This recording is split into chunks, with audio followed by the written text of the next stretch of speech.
Salut à tous, c'est Pank de la chaîne de bienvenue sur cette vidéo qui fait suite au podcast d'hier avec Eric et Dao où Dao comme ça avait réfléchi à une possibilité d'éducation au travers d'une matrice et où on pouvait voir certaines notions comme devenir spécialiste, comme euh, celui qui va être créatif, celui qui va être donc expert, celui qui va être développeur, etc., etc. Et avec des notions où potentiellement on va optimiser les aptitudes de tout à chacun pour arriver vers une dépense d'énergie interne qui soit plus lente et donc faire plus et mieux avec cette dépense d'énergie à la place d'aller se réorienter vers d'autres compétences qui n'est pas forcément ce qui va nous permettre d'être en phase par rapport à ça. Alors, ça me permet moi de rebondir sur un élément qui est très important, en tout cas je trouve de plus en plus important dans l'accompagnement, dans l'apprentissage, dans les changements de nos patterns, dans l'envie de progresser, avancer, évoluer ou de rentrer dans un travail personnel, travail qui soit thérapeutique, d'accompagnement ou même spirituel, c'est l'énergie qu'on est prêt à dépenser et c'est l'énergie que l'on a. On a tous de l'énergie, on a tous une énergie. Le problème, c'est que il y a des moments, notre stock d'énergie se dépense très très très vite. Donc, on va avoir des personnes qui vont être en ultra économie d'énergie parce qu'ils vont se dire j'ai pas d'énergie, dès que je fais un truc, je suis crevé.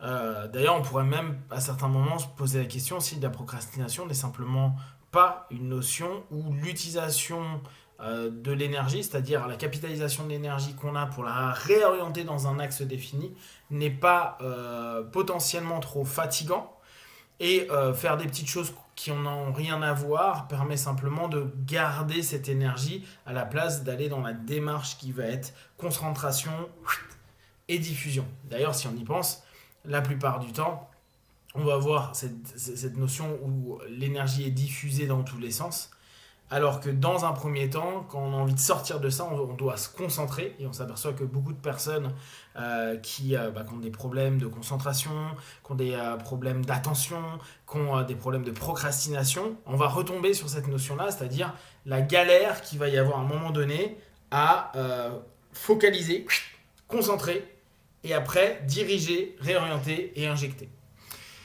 Donc la notion d'énergie, elle est ultra fréquente dans nos relations, elle est ultra fréquente dans notre quotidien et j'ai envie de dire même la nuit que vous avez passée va pouvoir énormément toucher l'énergie que vous avez en vous.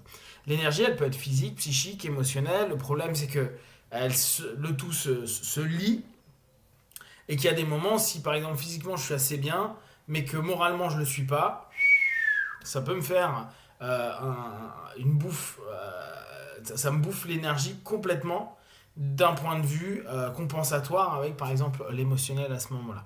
Donc là, hier, on était en train de mettre en avant le fait que parfois communiquer avec d'autres personnes, c'est épuisant.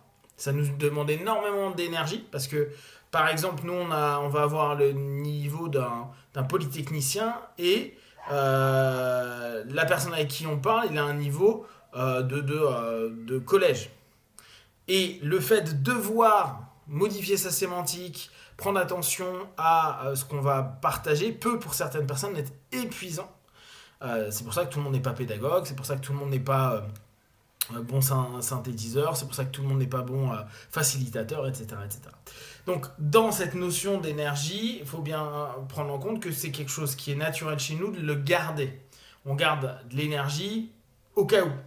Parce que, qu'on le veuille ou non, on a toujours une notion qui dit pour survivre, il faut quand même avoir un minimum d'énergie. Si je ne suis pas capable de bouger quand il y a un problème, ça va être compliqué. Et puis, on garde l'énergie parce qu'on est feignant, on a besoin de se dire qu'on a du stock d'énergie à l'intérieur de nous. Plus on utilise de l'énergie justement sur de la communication externe ou sur des activités externes, là je mets communication, mais des activités externes qui nous prennent de l'énergie, moins on a envie de les faire. Ou plus on a envie de les faire rapidement. D'ailleurs, observez assez facilement, quand il y a un truc qui vous emmerde vraiment, vous sentez que c'est souvent parce qu'il y a une grosse dépense d'énergie qui doit être faite. Et quand vous dites, je m'y lance, et là on peut revenir sur les notions Je me laisse peu de temps pour réfléchir parce que sinon je vais faire mon contre de l'énergie que ça va me dépenser versus le gain que je vais avoir. Et souvent, c'est pas des gros gains, il faut que je le fasse. Plus on va passer de temps à se dire qu'est-ce que je vais faire, plus le poids va être oh là là, trop d'énergie pour très peu de retour. Et parfois on attend l'extrême, le dernier moment, la dernière minute pour gérer. Parce que à ce moment-là, on sait que le gain, il sera plus important et donc on se dira qu'au moins notre dépense d'énergie, elle aura servi à quelque chose. On peut le voir avec les impôts, avec les trucs à payer, les gens à aller voir, etc. etc., etc. Donc, imaginez, on a déjà cette difficulté énergétique en externe et on l'a aussi en interne. Si on reprend notre triptyque de base qui va être émotion, mental, corps, et que, comme je vous dis, vous levez le matin, vous avez la pêche physiquement, mais que émotionnellement c'est pas gagné et que mentalement vous êtes un peu confus, même si vous avez la pêche physique, les contraintes qu'il va y avoir en interne vont vachement être énergivores et va nous casser. Et c'est ce qui fait que tu peux avoir passé une bonne nuit et être bien, et te lever le matin, je sais pas, t'as fait des liens dans tes rêves, ou tu sais même pas réellement consciemment pourquoi, et t'es là en mode zombie de ouf, et pas être capable d'exploiter de l'énergie dans la journée. Donc, ce qui était intéressant, c'est qu'Eric lui le mettait d'un point de vue externe, et ce qui est intéressant également, c'est que peut-être dans la notion d'éducation, c'est aussi prendre conscience de l'énergie qu'on peut avoir, et de l'attention de l'énergie qu'on peut avoir, en interne, parce que on va souvent avoir cette problématique-là, c'est-à-dire que c'est ce que bosse beaucoup la PNL, hein, les changements d'état peuvent complètement nous faire tomber down. Et coup de bol, vu que ces changements d'état peuvent aller vite, peuvent aussi rapidement nous récupérer dans quelque chose. On rencontre quelqu'un qui est positif, ça nous met dans un bon mood, ça nourrit une émotion, ça redonne dans le mental une confiance, un bien-être, parce que le mental a souvent assez peur, et là d'un coup on est dans la confiance, dans l'instant, etc. Le corps, même s'il est un peu fatigué, pendant au moins un laps de temps, pique d'énergie. Puis je parle pas des strokes, je parle pas de tout plein d'autres éléments qui peuvent en plus nous nourrir à ce moment-là. Donc l'idée d'avoir une éducation en respect avec l'énergie qu'on exploite, ça peut être quelque chose de vraiment intéressant. Quelle énergie j'ai, et je reviens vraiment là-dessus. À la limite, il faudrait à chaque jour, comme un cadre, savoir la jauge d'énergie qu'on a. Est-ce que je suis en vert? Est-ce que je suis en orange? Est-ce que je suis en rouge? Parce que ma journée, elle sera complètement différente. Et c'est dans ces journées-là où un truc anodin, un truc qui se casse, quelque chose qu'on oublie ou autre, va prendre plus ou moins d'ampleur. On est dans une journée où on est énergie verte, il y a un truc pas cool, ça va nous descendre beaucoup d'énergie parce qu'on va devoir gérer, trouver des solutions, mais ça va être tenable, on va finir la journée en se disant bon c'était pas une bonne journée mais c'est pas grave. Par contre si on a commencé la journée en orange voire en rouge, il nous arrive le moindre truc, on pète des câbles, on n'est pas bien et de toute façon on n'arrive pas à faire quelque chose parce qu'on n'arrive pas à focaliser, ça nous prendra trop d'énergie, donc on remet à plus tard, ou on se met dans l'action et on sent que tout est dur, tout grippe, on n'arrive pas à aller dans quelque chose qui est fluide, souple, etc.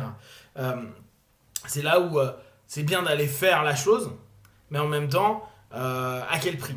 Et reprendre régulièrement cette notion de quelle énergie j'ai, quel stock d'énergie j'ai pour la journée, est important. Et quand depuis plusieurs jours on a un manque d'énergie, il faut aller vraiment chercher les causes et peut-être vraiment mettre quelque chose en route pour récupérer de l'énergie. Parce que si on reste en énergie basse tout le temps et qu'on commence à stagner, il peut y avoir un pattern qui rentre dedans et on peut être vraiment mal à terme parce qu'on n'arrive plus à créer du mouvement. D'accord? Donc là, dans cette idée-là, je pense qu'il y a beaucoup de choses à voir dans la possibilité du respect dans l'éducation de l'énergie qui va être exploitée, aussi bien pour celui où on va lui donner beaucoup de stimulation, d'apprentissage et maximiser ses compétences et exploiter ses compétences au maximum pour diminuer le plus lentement possible sa barre d'énergie, et prendre attention aux éléments qui sont hyper crevants ou peut-être d'autres personnes sont douées là-dedans et que ça ferait le relais à un moment donné. Je trouvais que l'idée était très très bonne.